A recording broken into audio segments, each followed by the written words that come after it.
तो good evening. हम लोग पढ़े थे एलिमेंट के बारे में पढ़े थे और उस एलिमेंट में पढ़े थे कि मेटल नॉन मेटल क्या होता है, इलेक्ट्रॉनिक डिवाइस क्या होता है और इलेक्ट्रॉनिक डिवाइस क्या होता है, ये सब पढ़े थे ना। तो चलिए आज हम लोग देखेंगे कंपाउंड। तो उससे पहले थोड़ा सा पीछे जाते हैं।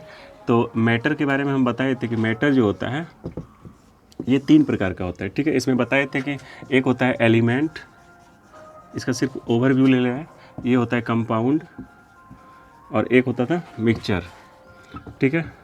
तो मिक्सचर के बारे में बताए थे कि इसमें ना आपको सिंबल लिखा जाएगा। इसमें क्या लिखा जाएगा? सिंबल लिखा जाएगा। इसमें याद रखेंगे सिंबल लिखा जाएगा, ठीक है। जैसे सिंबल में आप क्या लिख सकते हैं, जैसे हाइड्रोजन का क्या लिखेंगे? H लिखेंगे, हीलियम का He लिखेंगे, लिथियम का Li लिखेंगे, मैग्नीशियम का Mg। तो इसमें सिंबल को लिखा जाता है और ये सिर्फ और सिर्फ एक ही प्रकार के एटम से मिलके बना होता है। जैसे हाइड्रोजन को तोड़ेंगे तो हाइड्रोजन ही निकलेगा, हीलियम को तोड़ेंगे तो हीलियम ही निकलेगा, लिथियम को तोड़ेंगे तो लिथियम ही निकलेगा, मैग्नीशियम को तोड़ेंगे तो मैग्नीशियम ही निकलेगा, ठीक है। तो ये बात है। ये इसका सिंबल, इसको सिंबल मतलब सिंबल में लिखा जाता है और इसका क्या होता है, ये एक ही प्रकार के एटम से मिलके बना होता है, ठीक है। ऐसा मत सोचना है कि हीलियम में ना 2 चीज़ मिला है, H और E, ऐसा कुछ नहीं है। हीलियम मतलब होता है कि एक ही प्रकार के हीलियम से मिलके बना है, ठीक है। मतलब हीलियम को कितना भी तोड़ देंगे ना तो हीलियम ही निकलने वाला है। कंपाउंड का पहचान कैसे करेंगे? उसमें फार्मूला होगा, उसमें क्या होगा? फार्मूला होगा और उसको सूत्र द्वारा लिखा जाएगा। उसको किसके द्वारा लिखा जाएगा? सूत्र के द्वारा लिखा जाएगा। जैसे आपको बोलेंगे H2O, ठीक है, H2O, CO2, ये सब क्या है? कंपाउंड है। ये सब क्या है? कंपाउंड है, क्योंकि ये फार्मूला के द्वारा लिखा गया है। और दूसरी बात, इसमें एक चीज़ और देखा जाएगा कि फिक्स्ड रेशियो में रहेगा। ये सब किस में रहेगा? फिक्स्ड रेशियो में। ये सब हम आपको बता चुके थे। फिक्स्ड रेशियो मतलब क्या? अगर वाटर आपको लिखना है तो H2O लिखना ही पड़ा, ऐसा नहीं कि HO2 आप लिख दीजिएगा तो वाटर हो जाएगा, ठीक है। तो रेशियो होना चाहिए, हाइड्रोजन 2 होना चाहिए, ऑक्सीजन 1 ही होना चाहिए, ऐसा चीज़ होता है, ठीक है। और मिक्सचर का पहचान कैसे करेंगे? इसका कोई फार्मूला नहीं होता है, इसका कोई फार्मूला नहीं होता है। जैसे आपको पूछेगा कि एयर, हवा, हवा क्या है? मिक्सचर है कि कंपाउंड है कि एलिमेंट है? तो आप बोलिएगा कि इसका ना सिंबल होता है। सिंबल अगर नहीं हुआ तो एलिमेंट नहीं है, इसका कोई फार्मूला नहीं होता है, इसका मतलब ये कंपाउंड नहीं है। तो जिसका कोई फार्मूला नहीं होता है उसको मिक्सचर बोलेंगे। उसको क्या बोलेंगे? मिक्सचर बोलेंगे, ठीक है। उसको क्या बोलेंगे? मिक्सचर बोलेंगे, ओके। जैसे आपका सॉइल हो गया, मिट्टी। तो मिट्टी जो होता है क्या होता है? मिट्टी का कोई फार्मूला नहीं होता है, अलग बात है कि उसमें एलिमेंट सब बाद में बताएंगे आपको क्या क्या पाया जाता है, ठीक है। चलिए ये सब बात होता है, ठीक है। तो अभी हम एलिमेंट के बारे में बता दिए थे, इसी में बताए थे मेटल, नॉन मेटल, मेटेलोइड्स होता है और जिसमें करंट पास होता है, ये सब कुछ, ठीक है। तो अभी हम कंपाउंड के बारे में देखेंगे। चलिए देखिए, कंपाउंड, कंपाउंड को हिंदी में यौगिक बोलते हैं। कंपाउंड को हिंदी में क्या बोलते हैं? यौगिक। कंपाउंड को 2 भाग में बांटा गया है, 2 पार्ट में डिवाइड किया गया है। पहला ऑर्गेनिक कंपाउंड, ऑर्गेनिक कंपाउंड, और दूसरा होता है इनऑर्गेनिक, इनऑर्गेनिक कंपाउंड, ठीक है। अब देखिए, ऑर्गेनिक कंपाउंड में क्या होता है? ऑर्गेनिक कंपाउंड मतलब होता है कार्बनिक यौगिक, कार्बनिक यौगिक, कार्बनिक यौगिक, ठीक है। और इनऑर्गेनिक में क्या हो जाएगा? अकार्बनिक यौगिक, अकार्बनिक यौगिक। अब देखिए, ऑर्गेनिक कंपाउंड मतलब होता है कि कार्बनिक यौगिक, एक ऐसा कंपाउंड जिसमें कि आपको कार्बन नज़र आ जाए। क्या नज़र आ जाए? कार्बन नज़र आ जाए, समझिएगा वो कार्बनिक यौगिक है, ऑर्गेनिक कंपाउंड है। जैसे आपको बोल देंगे CO2, तो देखिए ये यौगिक तो है, कंपाउंड तो है, लेकिन इसमें कार्बन है, इसलिए क्या है? ऑर्गेनिक कंपाउंड है। आपको बोलेंगे CH3COOH, तो इसका मतलब ये कार्बनिक यौगिक है, ऑर्गेनिक कंपाउंड है। कैसे? क्योंकि इसमें C है, ठीक है ना। जैसे आपको बोल देंगे C2H5OH, तो ये कार्बनिक यौगिक है। क्यों कार्बनिक यौगिक है? क्योंकि इसमें क्या पाया जाता है? C पाया जाता है, ठीक है। कार्बन है तो इसलिए कार्बनिक यौगिक हो गया, ऑर्गेनिक कंपाउंड हो गया। जिस भी कंपाउंड में आपको कहीं भी नजर आ गया C, तो समझिएगा वो ऑर्गेनिक कंपाउंड है। क्लियर है? हाँ, इनऑर्गेनिक कंपाउंड मतलब उसमें कार्बन नहीं रहेगा, बाकी कुछ भी रहेगा तो उसको इनऑर्गेनिक कंपाउंड कहेंगे। जैसे आपको H2O पूछेगा कौन सा कंपाउंड है, तो आप बोलिएगा इनऑर्गेनिक कंपाउंड। कैसे? क्योंकि इसमें कार्बन नहीं पाया जाता है, ठीक है, कार्बन नहीं है। SO2 पूछ देगा तो ये भी ऑर्गेनिक कंपाउंड नहीं है, इनऑर्गेनिक है। क्यों? क्योंकि इसमें कार्बन नहीं है, ठीक है ना। तो इसी तरह ये ऑर्गेनिक कंपाउंड होता है, इनऑर्गेनिक कंपाउंड। अब देखिए कार्बन के बेसिस पे अगर देखा जाए तो ये इतना इम्पॉर्टेंट एलिमेंट है कि इसके नाम से ही एक कंपाउंड बना दिया गया, ऑर्गेनिक कंपाउंड। अब ये बताइए, अब देखिए अब कैसे ऑर्गेनिक कंपाउंड हुआ ये। बात क्या है कि जैसे आप देखिएगा कि इतना इतना कीमती सब चीज़ है, जैसे देखिए आप सोना, सोना का AU, ठीक है, AU इतना कीमती है, इतना कीमती है कि इसका कोई कंपाउंड नहीं बना, कि सोना का कोई कंपाउंड नहीं बनाया सोना के नाम से। आप देखिए कि इतना इतना रिएक्टिव होता है, सोडियम है, मैग्नीशियम, सोडियम हो गया, पोटासियम, बहुत ज़्यादा। पूरा पीरियोडिक टेबल में अगर देखा जाए तो एलिमेंट का बॉस है सबसे ज़्यादा इलेक्ट्रॉनिक, मतलब देखा जाए इलेक्ट्रोनेगेटिविटी में फ्लोरीन है, उसको भी उसका कंपाउंड नहीं बनाया गया है। लेकिन ऑर्गेनिक कंपाउंड क्यों बना दिया गया कार्बन के नाम पे? कार्बन में ऐसा क्या क्वालिटी था जो कि एक कार्बनिक यौगिक ही बना दिया? अब देखिए, और इसके नाम पे ही एक केमिस्ट्री का एक ब्रांच बना दिया जिसको बोलते हैं ऑर्गेनिक केमिस्ट्री। केमिस्ट्री का मतलब एक पार्टे बांट दिया इसको कि ऑर्गेनिक केमिस्ट्री, हम सिर्फ उसमें कार्बन के बारे में पढ़ेंगे और उसके कार्बन के कंपाउंड के बारे में पढ़ेंगे। ठीक है, क्लियर है? तो ये सब बात है। आखिर ऐसा क्या चीज़ था कार्बन में, ऐसा कोई क्वालिटी तो होगा जो कि इसको इतना वैल्यू दिया गया इस केमिस्ट्री में। मतलब कार्बन में ऐसा क्या चीज़ है, जैसे आप देखेंगे कि तो ऐसा क्या चीज़ है कार्बन में जो कि इसका ऑर्गेनिक कंपाउंड, तो इसमें कुछ एक दो क्वालिटी है जो कि बाकी किसी पूरे पीरियोडिक टेबल के जब हम आपको पढ़ाएंगे तो एक भी एलिमेंट में वो क्वालिटी नहीं है। तो सबसे बड़ा बात है इसमें क्या क्वालिटी है, कैटेनेशन का क्वालिटी, कैटेनेशन क्वालिटी पाया जाता है। कैटेनेशन मतलब श्रृंखला बना देता है, मतलब कार्बन को कार्बन कार्बन कार्बन ऐसे जोड़ देगा, जितना कार्बन आपको जो चैन बना देगा, क्या बना देगा, चैन बना देगा। तो कार्बन में ये क्वालिटी होता है कि एक इसको, इस क्वालिटी को बोलते हैं कैटेनेशन क्वालिटी। ठीक है ना, क्योंकि ये क्या करता है, चैन बना सकता है। तो चैन बना के क्या करता है, बहुत लंबा कंपाउंड बना देगा। ठीक है, नंबर एक बात।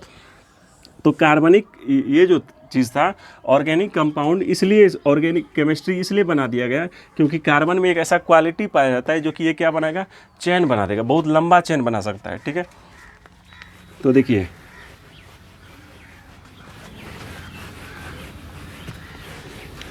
तो इस ऑर्गेनिक कंपाउंड के बारे में थोड़ा सा देख लेते हैं।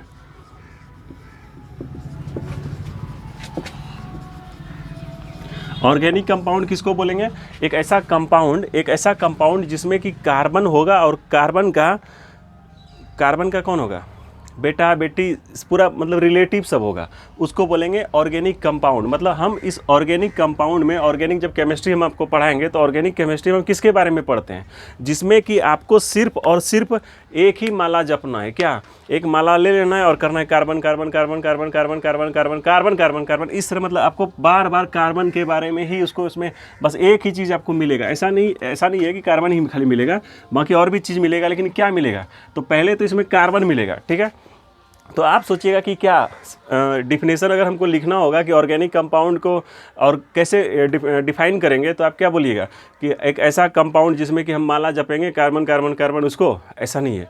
आप उसमें आप यहाँ से आइडिया लगा सकते हैं कि हम कहना क्या चाह रहे हैं। ऑर्गेनिक कंपाउंड में आपको बस यही ऑर्गेनिक कंपाउंड एक ऐसा कंपाउंड है जिसमें कि हम कार्बन के बारे में स्टडी करते हैं, जिसमें कि हम कार्बन के बारे में स्टडी करते हैं और कार्बन का जो रिलेटिव है, जो कि बेटा बेटी जो भी है रिलेटिव, उसके बारे में पढ़ते हैं, उसी के रिलेटिव को बोलते हैं कंपाउंड। जैसे देखिए कार्बन के बारे में तो इसमें पढ़ेंगे ही, लेकिन कार्बन और ऑक्सीजन के साथ मिलके क्या बनाया, जब शादी उदी होता है तो क्या बनाता है, एक कुछ नया चीज़ बना देगा ना। जैसे किसी लड़का और लड़की का शादी हुआ तो कुछ नया चीज़ बन के आता है धरती पे। ठीक है, तो जैसे कार्बन और किसी के साथ रिएक्ट किया तो क्या होगा, कार्बन डाइऑक्साइड बना, इसी को बोलते हैं कंपाउंड। मतलब क्या कि जो कार्बन का जो बेटा है इसी को बोलते हैं कार्बन का कंपाउंड। ठीक है, हम आपको बेटा बोलेंगे तो समझिएगा उसी का क्या है, कंपाउंड है। ठीक है ना, तो ऑर्गेनिक केमिस्ट्री जब हमको पढ़ना होगा तो उसमें हम क्या स्टडी करेंगे, ऑर्गेनिक केमिस्ट्री में क्या स्टडी करेंगे, सिर्फ कार्बन और कार्बन के कंपाउंड के बारे में पढ़ेंगे और कुछ भी नहीं पढ़ेंगे। ठीक है, उसी को कहते हैं ऑर्गेनिक कंपाउंड। ठीक है, तो ऑर्गेनिक कंपाउंड में आपको थोड़ा सा आइडिया लग गया होगा कि हम क्या पढ़ने वाले हैं, सिर्फ और सिर्फ कार्बन और उसके कंपाउंड के बारे में पढ़ने वाले हैं। ठीक है, तो देखिए तो सबसे पहले बात क्या है कि एक थे साइंटिस्ट थे जिसका नाम था बर्जिलियस। उन्होंने एक थ्योरी दिया, जैव शक्ति का सिद्धांत, जैव शक्ति का सिद्धांत, इसको बोलते हैं वाइटल फोर्स थ्योरी। ठीक है।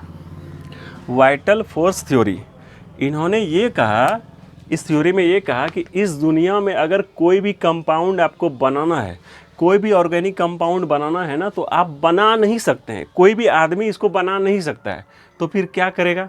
ये बोला कि जितना भी लिविंग थिंग्स है ना, जितना भी सजीव है, उसमें ये पाया जाएगा। उसमें क्या पाया जाएगा? जैसे देखिए, जैसे आप कोई भी ऑर्गेनिक कंपाउंड लेते हैं, जैसे मान लीजिए खेत है, ठीक है, तो खेत में बताया कि खेत में जो गेहूं का जो फसल होगा उसमें आपको मीथेन पाया जाएगा। क्या पाया जाएगा? मीथेन। तो यहाँ पे आपको कार्बनिक कंपाउंड मिल गया ना, मीथेन कार्बनिक कंपाउंड है क्योंकि इसमें कार्बन है, ठीक है।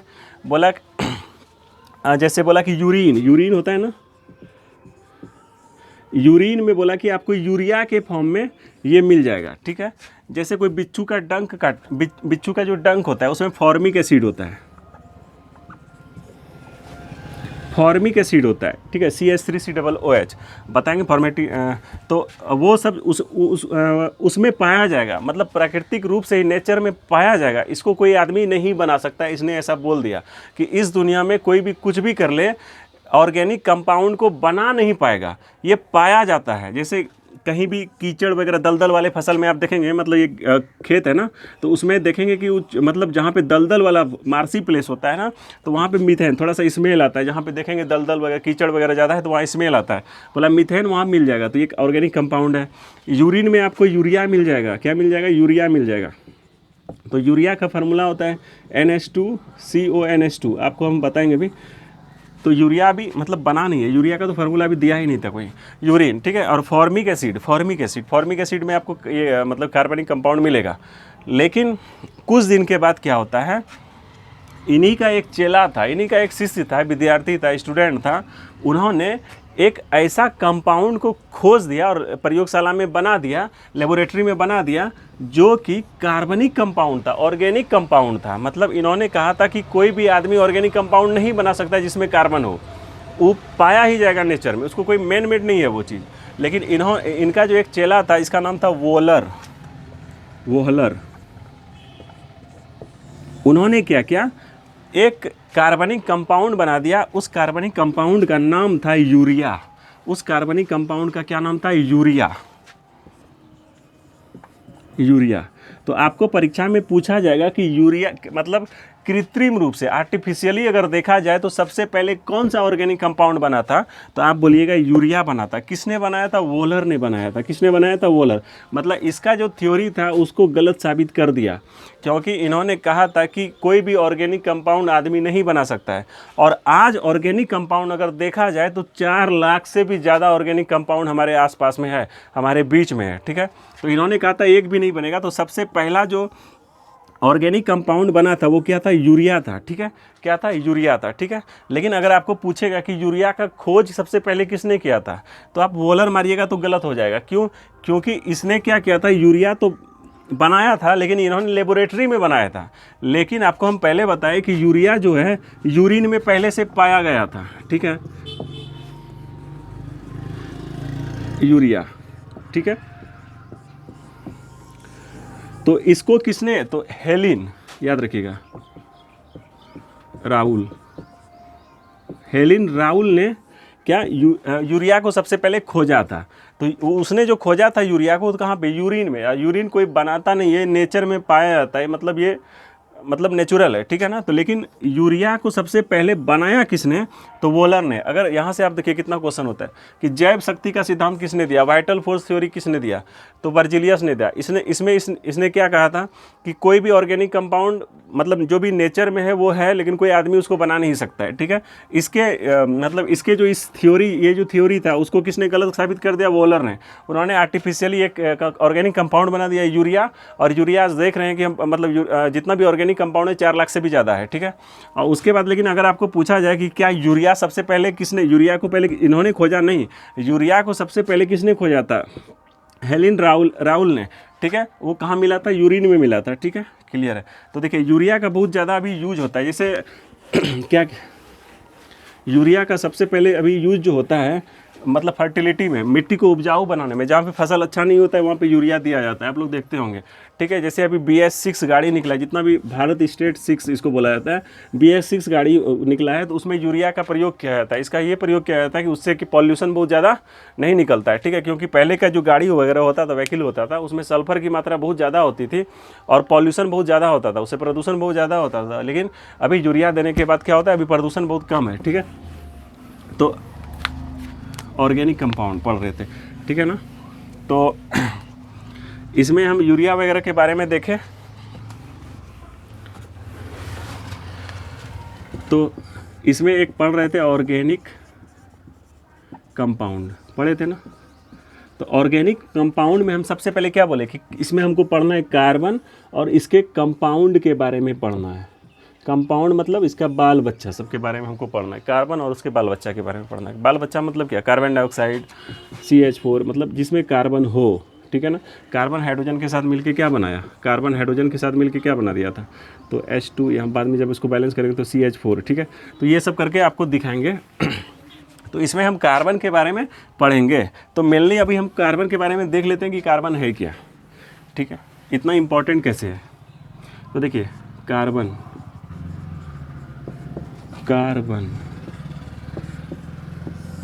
तो कार्बन के बहुत रूप हैं, बहुत ज़्यादा रूप हैं। कार्बन आपको बहुत ज़्यादा रूप में मिलेंगे। इसको कहा जाता है एलोट्रॉप्स, इसको हिंदी में बोलते हैं अपर रूप। अपर रूप को अगर देखा जाए तो आप बोल सकते हैं अवतार। जैसे आप देखेंगे भगवान विष्णु के बहुत ज़्यादा अवतार हैं, जैसे राम, कृष्ण, ये सब देखेंगे तो भगवान विष्णु के ही अवतार हैं। तो देखिए कार्बन का जो आपको अगर देखा जाए तो इसको भी दो भाग में बांटा गया है। एक क्रिस्टलाइन, मतलब हिंदी में लिख देते हैं क्रिस्टलाइन, एक होता है नॉन क्रिस्टलाइन जिसको बोलते हैं क्रिस्टलीय और अक्रिस्टलीय, ठीक है। इसको बोलते हैं क्रिस्टलीय और ये हो गया आपका अक्रिस्टलीय, ठीक है। अब देखिए क्रिस्टलीय और अक्रिस्टलीय, क्रिस्टलाइन और नॉन क्रिस्टलाइन किसको कहते हैं, जिसका आकार और साइज एकदम पक्का फिक्स्ड हो, एकदम पक्का एकदम फिक्स्ड हो कि ऐसा ही होता है, ठीक है ना, ऐसा ही होता है, उसको बोलते हैं क्रिस्टलीय। और अक्रिस्टलीय में मतलब होता है कि कोई आकार फिक्स, जैसे आपको रसगुल्ला बोलेंगे, ठीक है, तो रसगुल्ला का आपको साइज पक्का पता है कि रसगुल्ला गोल ही होता है, ठीक है। ऐसा नहीं है ना कि पेड़ा टाइप को आपको दे देंगे, लीजिए रसगुल्ला खाइए, तो आप कहिएगा रसगुल्ला है, रसगुल्ला नहीं। लेकिन आपको पेड़ा के बारे में बोलेंगे तो आपको ख्याल हो जाएगा गोल गोल है, चिपटा है, तो वो पेड़ा है। समोसा के बारे में 3 कोना निकला है, उसको आपको आइडिया निकल जाएगा, क्योंकि उसका आकार फिक्स्ड होता है, वैसा ही होता है, ठीक है ना। तो क्रिस्टलीय जिसका आकार फिक्स्ड होता है। तो कार्बन का अगर एलोट्रॉप्स अवतार देखा जाए तो क्रिस्टलीय में 3 रूप में पाया जाता है, ठीक है। एक होता है डायमंड जिसको हीरा बोलते हैं, फिर ग्रेफाइट, फिर फ्लोरीन, फिर क्या होता है फ्लोरीन, ये सब याद रखेंगे, ठीक है। और अक्रिस्टलीय में देखा जाए तो कार्बन का भी अवतार है काजल, काजल जो पहनते हैं आँख में, सुरमा, काजल। और ये हो गया आपका चारकोल और एक हो गया कोयला, कोल जिसको बोलते हैं, ठीक है। अब सब देखिए इसमें तो आपको सब कुछ, हीरा क्या होता है, हीरा तो आपको पता होगा डायमंड होता है, ग्रेफाइट बता देते हैं, फ्लोरीन क्या होता है, काजल क्या होता है, चारकोल पहले आप सुनते होंगे चारकोल। तो चारकोल क्या होता है, देखिए आपको इन जनरली समझा देते हैं कि चारकोल मतलब होता क्या है। चारकोल जो होता है वो मतलब जब लकड़ी में आग लगा देते हैं, उसको मतलब जलाते हैं, तो लकड़ी में आग मतलब लगा देंगे, ठीक है ना। लेकिन जब वो पूरा कंप्लीटली मतलब ख़त्म होने से पहले अगर उसको ऑफ कर देंगे ना, आग को ऑफ कर देंगे, तो समझिए वो क्या है, चारकोल है। मतलब उसको पूरा नहीं जलने देना है, हल्का जलेगा, लेकिन उसको फिर अगर ऑफ कर दिए तो समझिए वो चारकोल है, ठीक है। मिला जुला के ऐसे ही समझते हैं, ठीक है। हीरा के बारे में समझे। अब देखिए कार्बन का, हाँ, तो ये कार्बन का जो ये है ना मतलब अपर रूप एलोट्रॉप्स, तो ये सबसे प्योर रूप में आता है। ये क्या है एकदम प्योर शुद्ध रूप में। पूछेगा कार्बन का सबसे शुद्ध रूप क्या है, बोलिएगा हीरा। पूछेगा कार्बन का सबसे गंदा मतलब अशुद्ध रूप क्या है, बोलिएगा कोयला। क्या पाया जाता है, कोयला, अशुद्ध रूप, ठीक है। इससे गंदा कुछ भी नहीं होता है, क्योंकि कोयला में मिलावट होता है आपका, हीरा में मिलावट क्या करेगा। अब देखिए हीरा बहुत ही ज़्यादा कीमती होता है, हीरा बहुत ज़्यादा कीमती होता है। इसका प्रयोग किया जाता है ज्वेलरी वगैरह बनाने में, रिंग वगैरह पहनाने में, उसमें पत्थर वगैरह दिया जाता है, स्टोन वगैरह हीरा का दे दिया जाता है, ठीक है। बहुत ज़्यादा कीमती होता है। इसका प्रयोग किया जाता था शीशा को काटने में, लेकिन बहुत आदमी क्या किया, इसका चोरी करने लगा। जो काटता था ना वही चोरी करके भाग जाता था। तो क्या किया, इससे बचने के लिए उसने नकली हीरा का प्रयोग किया। नकली हीरा को बोलते हैं कार्बोरेंडम। क्या बोलते हैं, कार्बोरेंडम, कार्बोरेंडम। इसका सूत्र होता है SiC, ठीक है, याद रखिएगा। नकली हीरा इसको बोलते हैं, कार्बोरेंडम, ठीक है। क्योंकि शीशा को काटने के लिए जाएगा, मतलब मान लेते हैं 4,000 5,000 का शीशा है और 40,000 50,000 का हीरा लेके गया है काटने के लिए, उसको बस वही हीरे लेके चला गया। तो नकली हीरा लेके जाता था, उसी का प्रयोग करता है काटने में, ठीक है, चोरी हो जाता है, ठीक है। तो ये हो गया आपका हीरा। इसका आकार एकदम फिक्स्ड होता है कि आप पहचान जाइएगा वो हीरा ऐसा ही होता है। ग्रेफाइट किसको कहते हैं? ग्रेफाइट का प्रयोग स्नेहक के रूप में किया जाता है। देखिए, ग्रेफाइट मतलब क्या था ना कि पहले ग्रेफाइट सोचता था, जैसे अभी कार्बन का ये अपर रूप है ग्रेफाइट, अवतार है। अवतार मतलब आपको बता ही देते हैं। देखिए, अवतार मतलब क्या होता है कि इसी का अवतार है, लेकिन सब का प्रॉपर्टी अलग अलग है, सबका क्वालिटी अलग अलग है। आपको इस तरह समझ में आएगा, जैसे भगवान विष्णु का अवतार था राम जी और कृष्ण जी, ठीक है, लेकिन दोनों का जो गुण थे ना, दोनों एकदम डिफरेंट थे। दोनों का अगर आप पढ़ेंगे तो दोनों एकदम कंप्लीटली चेंज, अलग अलग है, एक कुछ भी आपको मिलने वाला नहीं है। मतलब एक महाभारत में जब कृष्ण भगवान आए थे तो वो मतलब हर चीज़, छल कपट सब चीज़ कर दिए, ठीक है। मतलब अगर धर्म को जीतना है, किसी को अगर जीतना है, धर्म को अगर मतलब विजय दिलाना है, तो उसमें क्या चोरी जो भी करना है, छल कपट सब कर दीजिए। लेकिन राम जी जब थे तो राम जी मतलब कुछ कभी गलत किए नहीं, मतलब मर्यादा पुरुषोत्तम बन के रहे, ठीक है। तो दोनों में यही अंतर था। तो मतलब कार्बन का दोनों तो भगवान विष्णु का ही अवतार है, राम और कृष्ण, लेकिन दोनों के गुण में बहुत ज़्यादा अंतर है। तो उसी तरह जिस तरह यहाँ भगवान विष्णु था, उसी तरह यहाँ कार्बन है, ठीक है। तो उसी का रूप जैसे होता है राम कृष्ण हुआ, तो उसी तरह यहाँ पे इनका अपर रूप है, सब अलग अलग है, ठीक है ना। लेकिन सब का क्वालिटी अलग अलग है, सब इसी का अपर रूप है, ठीक है। सब कार्बन ही है। अगर आपको पूछेगा कोयला क्या है, बोलिएगा कार्बन है। चारकोल क्या है? कार्बन है। काजल क्या है? कार्बन है। फ्लोरीन क्या है? कार्बन है। ग्रेफाइट क्या है? कार्बन है। हीरा क्या है? कार्बन है।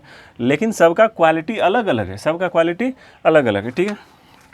तो ग्रेफाइट को सबसे पहले सोचा गया था जब ग्रेफाइट का प्रयोग, ग्रेफाइट मतलब क्या होता है? ग्रेफा शब्द से बना है, ग्रेफो। ग्रेफाइट जो बना है ना, ग्रेफो शब्द से बना है, ग्रेफो, ठीक है। इसका मतलब होता है लिखावट, मतलब इससे लिखना है। और पहले आदमी सोचता था कि ये शीशा का अपर रूप है। पहले ये क्या सोचता था कि शीशा का अपर रूप है, इसलिए अभी भी इसको लोग काला शीशा बोलते हैं। इसको क्या बोलते हैं? ग्रेफाइट को काला शीशा। इसका प्रयोग आप देखते होंगे पेंसिल वगैरह सब में क्या होता है, पेंसिल से में जिससे लिखते हैं ना, वही ग्रेफाइट का होता है, ठीक है। ग्रेफाइट पेंसिल वगैरह जो लिखते हैं इरेजर करके। तो ग्रेफाइट, इसका प्रयोग स्नेहक मतलब होता है चिकने करने में। जैसे देखिएगा, आप पेंसिल को क्या कीजिएगा, पेंसिल को छील के क्या करेंगे, उसको हाथ में ऐसे ऐसे करेंगे ना, तो वो पूरा एकदम हाथ को क्या करेगा ना, चिकना कर देगा, ठीक है। तो इसका प्रयोग स्नेहक के रूप में किया जाता है, ठीक है। और ये जो होता है इलेक्ट्रिसिटी का जो ना कंडक्टर होता है, अगर आप क्या कीजिएगा, सॉकेट इलेक्ट्रिसिटी का जो सॉकेट होता है, उसमें अगर आप पेंसिल का नोक घुसा देंगे जिससे लिखते हैं, तो आपको यहाँ पे करंट मार देगा, ठीक है। क्योंकि उसमें क्या होता है, करंट फ्लो कर जाता है, ठीक है। अब फ्लोरीन, इसमें कार्बन 60 होता है। फ्लोरीन मतलब कार्बन 60 मतलब क्या, जैसे आप फुटबॉल वगैरह देखे हैं ना, तो फुटबॉल में देखते होंगे कि उसका जो शेप होता है एकदम अलग अलग टाइप, ऐसे ऐसे करके, ऐसे मतलब अलग अलग करके होता है। उसमें C60 कार्बन 60 को पाया जाता है, उसको फ्लोरीन मतलब आपको पता है कि उसका शेप इसी तरह होता है फुटबॉल की तरह। आप फुटबॉल देखेंगे तो वो काला उजला का मिक्सिंग होता है ना, उसी को कहते हैं फ्लोरीन। काजल तो आपको पता ही है, चारकोल बता ही दिया, कोयला, ठीक है। तो ये सब बात था कार्बन का। ये कंपाउंड मतलब एलोट्रॉप था। क्या था? एलोट्रॉप मतलब क्या होता है? अपर रूप मतलब आपको मतलब मिला जुला के बता दिया, अवतार होता है, ठीक है। तो आज मिला जुला के हम क्या पढ़े, तो आज हम लोग यही पढ़े कि कंपाउंड जो होता है दो प्रकार का होता है, एक organic compound, inorganic compound. Organic compound उसको कहते हैं जो कार्बन उसमें रहे, शामिल रहे। कार्बन अगर नजर आ गया तो वो ऑर्गेनिक कंपाउंड है। इनऑर्गेनिक में खोज लेंगे, कुछ भी नहीं देखेंगे, बस देखेंगे कार्बन है कि नहीं है, कार्बन नहीं है तो इनऑर्गेनिक। क्लियर है? अब फिर उसके बाद बताए कि ऑर्गेनिक केमिस्ट्री में वो सब जब बताएंगे तब तो बताएंगे। फिर उसके बाद बताए कि कार्बन के बारे में जब पढ़ना है तो कार्बन एक बार डिटेल से देख लेते हैं कि कार्बन क्या होता है, नहीं होता है, ठीक है। तो कार्बन क्रिस्टलीय और क्रिस्टलीय वगैरह वगैरह होता है, ये सब कुछ बता दिया। अपर रूप होता है, ये इसका शुद्ध रूप होता है, नकली हीरा को ये कहते हैं, ठीक है। और एलोट्रॉप मतलब अवतार होता है, ये सब कुछ बताए। इसमें क्या होता है, इसी का अवतार होता है, लेकिन सबका प्रॉपर्टी क्या होता है, अलग अलग होता है। क्लियर है? ठीक है, चलिए अगला जो आएगा वीडियो मेरा वो मिक्सचर पे आएगा, तो अच्छे से रहिएगा। Bye, take care.